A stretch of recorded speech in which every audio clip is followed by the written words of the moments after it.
तुम्ही बघता का आमचे व्हिडिओज वगैरे? एकदा तुम्ही तुमच्या पेजच्या माध्यमातून जे कोणी नवीन बिझनेस चालू करणार आहे ते सुद्धा हॉटेल रेस्टॉरंट या सेक्टरमध्ये त्यांना तुम्ही चांगला वाव देता, तुम्ही चांगलं प्रोत्साहन तिथे करता.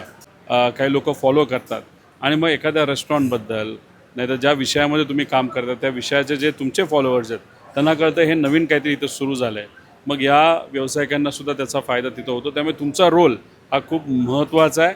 म्हणजे तुमच्यासारखे जे विविध क्षेत्रातले ब्लॉगर्स आहेत त्यांना एका व्यासपीठावर आणून तुमच्या ज्या काही अडचणी असतील त्या तिथं एक ग्रुप म्हणून तुम्ही जर व्यक्त झाला तर मग त्या अडचणी आपल्याला सोडवता येतील. त्याच्याबरोबर लीगल अँगल जो असतो तो लीगल अँगलसुद्धा तिथं महत्त्वाचा असतो. कधी काही लोक तुमच्या ऑब्जेक्शन घेऊ शकतात, तुमच्यावर तिथं लीगल एखादी केस होऊ शकते. एखादा विषय मांडत असताना तुम्ही खरं बोलून गेला आणि कदाचित काही लोकांना आवडत नाही. त्यामुळे तिथं लीगल अँगल आणि या बाजूलीसुद्धा तुम्हाला सपोर्टची जरूरत आहे आणि रेकग्नाईज करणं महत्त्वाचं आहे. मला खायला काय आवडतं? मला कारलं सोडून सगळं आवडतं. धन्यवाद, खूप छान मार्गदर्शन केलं दादा. तुम्हाला सगळ्यांकडून आमच्याकडून शुभेच्छा. फोटो काढू का सगळ्यांना?